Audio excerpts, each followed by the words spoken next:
বন্ধুরা, আজ আমি তোমাদের কাছে নতুন একটা রেসিপি নিয়ে এসেছি। আজকে আমি তৈরি করছি ভাপা পিঠে। ভাপা পিঠে তৈরি করতে আমার দেখো কী কী লাগছে, তোমাদেরকে দেখো দেখিয়ে দিচ্ছি। এখানে দেখো 1 বাটি সুজি রয়েছে, 1 বাটি দুধ রয়েছে, এলাচ গুঁড়ো রয়েছে। এখানে দেখো খেজুর গুড় আমি ভেঙে নিয়েছি, পাটালি গুড়কে ভেঙে নিয়েছি। এখানে নারকেল কোড়া রয়েছে, এখানে ছানা রয়েছে, এখানে দেখো বেকিং পাউডার রয়েছে। দেখো একটা বোলের মধ্যে আমি সুজিটা নিয়ে নিচ্ছি। এবার দেখো দুধটা আমি সুজির মধ্যে আস্তে আস্তে ঢেলে দিচ্ছি, যে একটা ব্যাটার তৈরি করে নেব।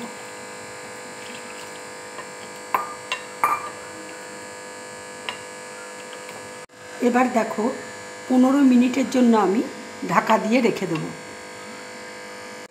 এবার আমি নারকেলের পুর তৈরি করে নেব। নারকেল দিয়ে দিচ্ছি, গুড় দেখো দিয়ে দিচ্ছি,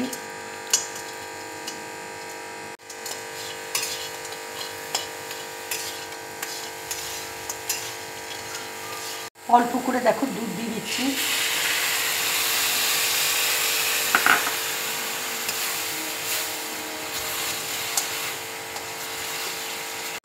এবার আমি ছানাটা দেখো দিয়ে দিচ্ছি।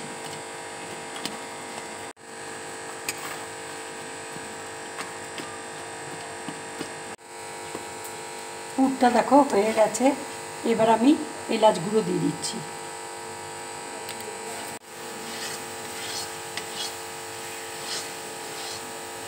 পুরটা দেখো তৈরি হয়ে গেছে।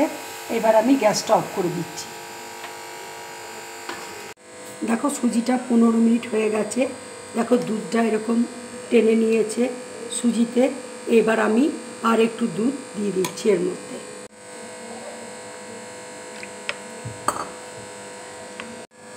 এবার দেখো 1 চামচ আমি বেকিং পাউডার দিয়ে দিচ্ছি। দেখো আমি অল্প অল্প করে ব্যাটার দিয়ে দিচ্ছি। এবার দেখো নারকেলের পুরটা আমি দিয়ে দিচ্ছি।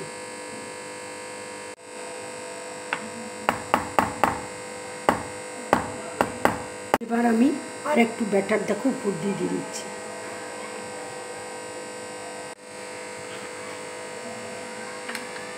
এবার দেখো নারকেলের পুরটা আমি দিয়ে দিচ্ছি।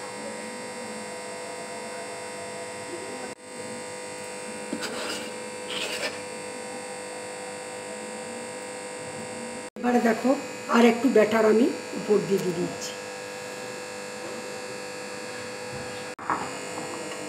এবার আমি উপরে দেখো কিশমিশ দিয়ে দিচ্ছি। এবার দেখো একটু ট্যাপ করে দিচ্ছি বাটিটা। দেখো কড়াইয়ের মধ্যে স্ট্যান্ড দিয়েছি। কড়াইটা আমি 5 মিনিটের জন্য গরম করে রেখেছিলাম।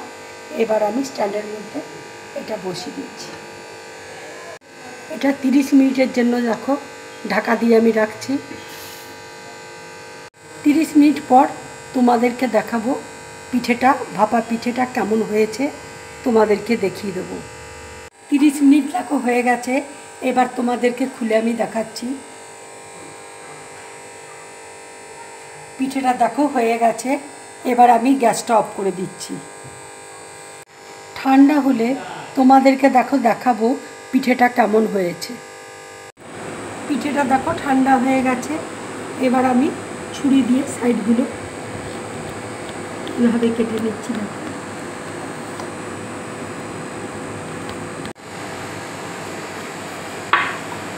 এবার দেখো ছুরি দিয়ে কেটে তোমাদেরকে দেখিয়ে দিচ্ছি।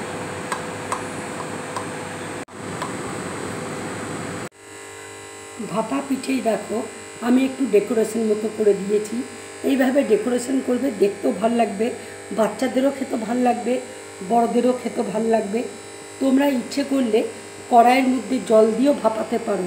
স্ট্যান্ড বসিয়ে কড়াইয়ের মধ্যে জল দিয়ে পিঠেটা ভাপাতে পারো। আমি কিন্তু এখানে কড়াইয়ে জল দিইনি, এইভাবে স্ট্যান্ড বসিয়ে 30 মিনিটের জন্য ভাপিয়ে নিয়েছি। বন্ধুরা, আমার এই রেসিপিটা যদি তোমাদের ভালো লাগে তাহলে লাইক করবে, শেয়ার করবে, আর ড্রিম ব্লগ চ্যানেলটাকে সাবস্ক্রাইব করবে। তোমরা বেশি করে কমেন্ট করবে, তাহলে আমার খুব ভালো লাগবে। নমস্কার।